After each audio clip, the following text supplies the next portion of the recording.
for Wall Street Media. This is Maria. I'm here with Doug, and we'll help you make money in the stock market with information you can't get anywhere else. Hey guys, those are exclusive video and interviews from the B. Riley conference in Vegas. Yes. Right.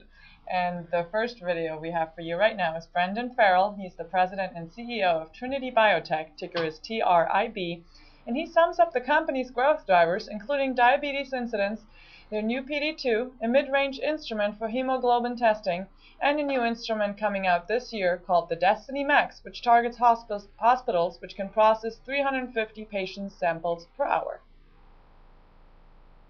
And just to, I guess, to sum up really in terms of the growth drivers that we have, and to go back into the four areas I've talked about, starting on the top left-hand quadrant of this slide in clinical chemistry, the very fact that diabetes incidence is growing 18% per annum is in itself going to drive the market.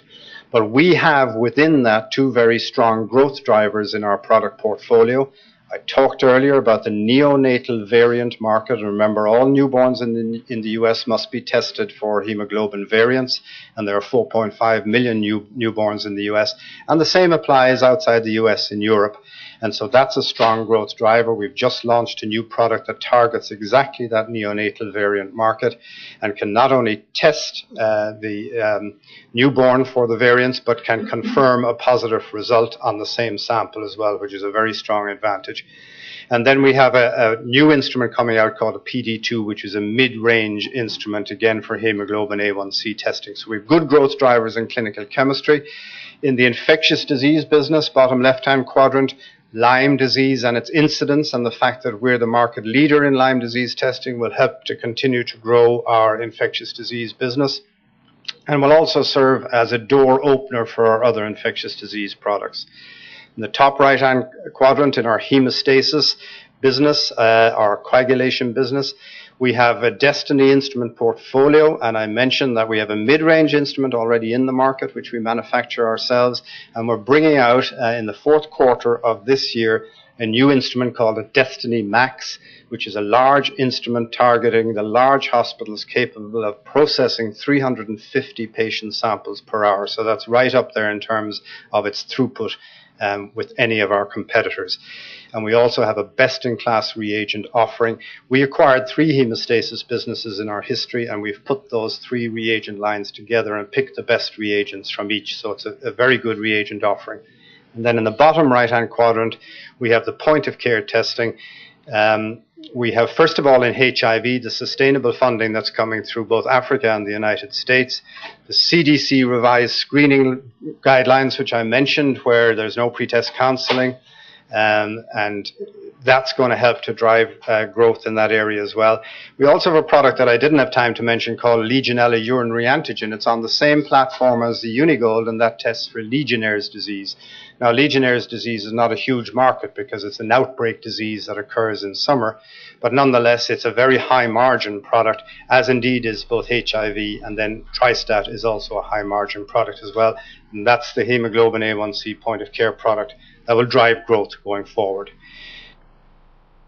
The second video we have for you today features Mark Emker. He's the CEO of Accelrys. Their ticker is ACCL, and he discusses the differences between standard business intelligence and scientific business intelligence. So let's talk about the difference between standard business intelligence and scientific business intelligence. So companies, they've all been acquired now, but Cognos and Business Objects, etc.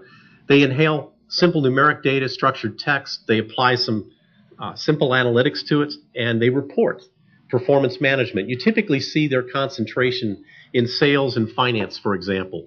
How are we different? Well, we have the same capabilities that they do up here, but we understand things like chemical structures and biological sequences and very complex imagery.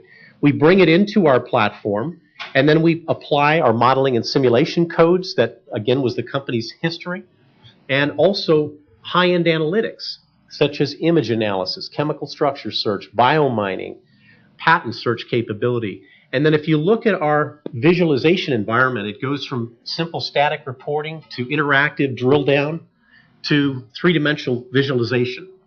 And if you talk to Gartner, to IDC, they tell you the future of business analytics or business intelligence is really high-end analytics and advanced visualization environments. Let me give you an example. Largest pharmaceutical company in the world has 59 manufacturing facilities, and for environmental health and safety and risk management, they measure toxic waste, and there's reporting that's required to the EPA and also, again, their risk management. All of this was being done manually at 59 facilities, and this process I'm about to show you was taking weeks. It's now fully automated using our platform. So they identify a chemical structure, they bring it into our scientific operating platform. Our platform goes out, reaches out to various databases, the EPA database, over the internet, could be proprietary databases, et cetera, that exist. That data is brought back into the platform, and then we apply Bayesian model calculations, statistical analysis, again, high-end analytics, and then we automate the reporting process, again, for risk management and for EPA reporting. Now, what I like about this is a solution, a scientific business intelligence solution that saves our customers a tremendous amount of time. They believe it reduces their risk as well. And this went into one facility. It was built using our platform, and it's now being rolled out to 59. And we think that this applies not only to the pharmaceutical space, but any company that manufactures. And that's for the institutional audience that are out at the B. Riley conference in Las Vegas. Yes. Also in Las Vegas, and we apologize, we sent Marley. Exactly. And she's got an interview with him so that you can see a face-to-face interview here. Little additional feature. Pretty neat stuff. For Wall Street Media, this is Marley. I'm here with Mark M. Kerr from Accelrys.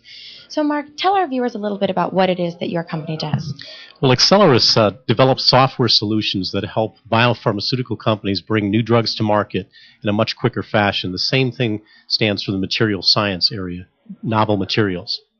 And what can we expect to see from your company in the next 6 to 12 months?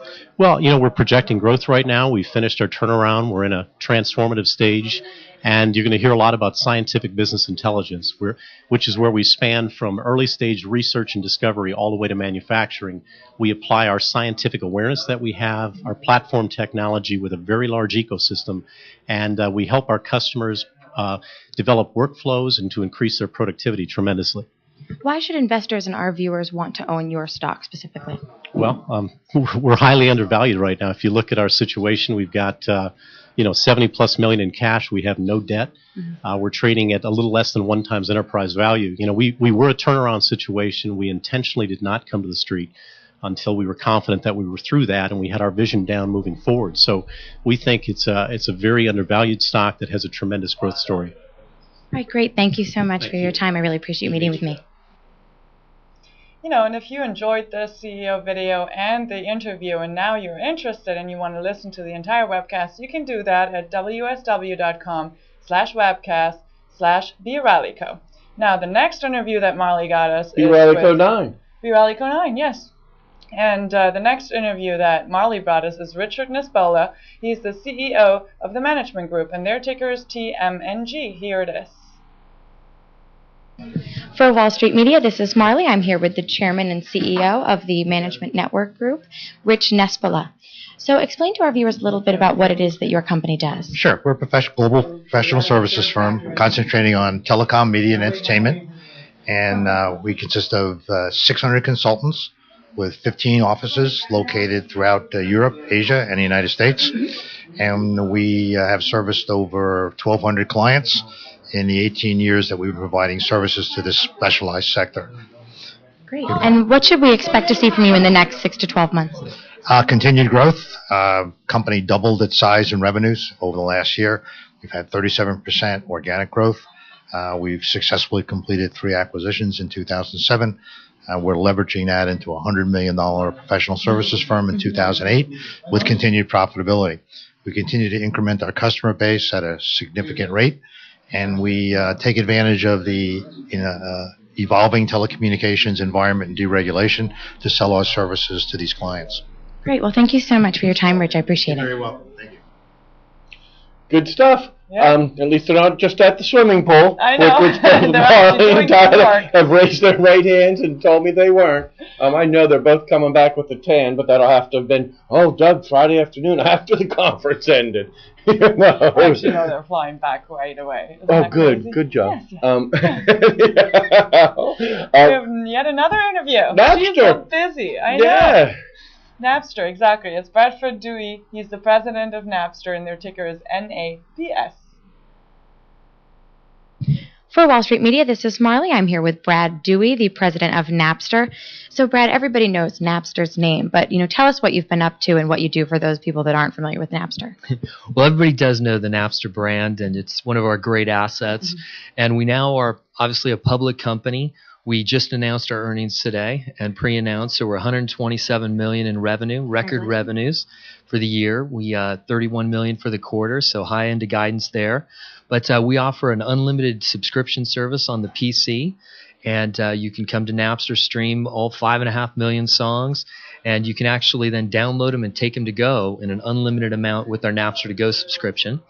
And now we've actually entered the mobile platform. So we have over 12 carrier deals globally, and you can actually download music directly to your phone, wirelessly over the air, and we send a copy to your PC. So we've leveraged the brand, built a world-class platform, and now we're delivering music anytime, anywhere.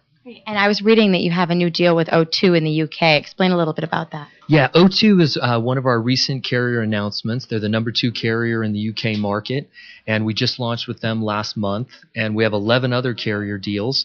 We recently announced the number 1 basically mobile provider in Italy, which is Telecom Italia, and we also entered Latin America with Intel. So those are 3 recent announcements, but in the US here, AT&T is our partner, and we actually had some news at CTIA this past week where for over-the-air tracks, when we first launched with them, it was on one model handset, is the Slim, and Samsung Slim, but now, and there's about 12,000 units out there. The difference is we announced with them that it's going to be 12 million units, much broader range of phones this year. So we expect some growth coming from that as we penetrate both more carriers and more phones. And in addition to that, what else in the next 6 to 12 months can we expect to see from Napster? MP3. So we use DRM for a subscription service, so you can take 5.5 million songs with you anywhere you want to go. But if you purchase tracks from Napster, this June quarter, we're actually going to deliver those DRM free in MP3. So listen all you want on Napster, find the songs you want to keep, get them in MP3, and play them anywhere, including your iPod. Well, it sounds like you're doing great. Thank you so much for taking the time to meet with me, Brad. Thank you. All right, how wonderful. And as always, guys, please, if you know these companies, if you know the sector they're operating in, just hit that little button right under your screen and give us some feedback. It would be absolutely wonderful. Help us out, and then we'll help you out by bringing you that information and putting it on CoVestment. Yes, you need to smile. This is the happy notice. We switched roles. I'm going to be the dour German. I don't have anything to say, so... Put that down, upside down. All right, everybody. I got the 2 Germans. Can I tell you something? We're upside down. I got the 2 Germans to give me the smile thing.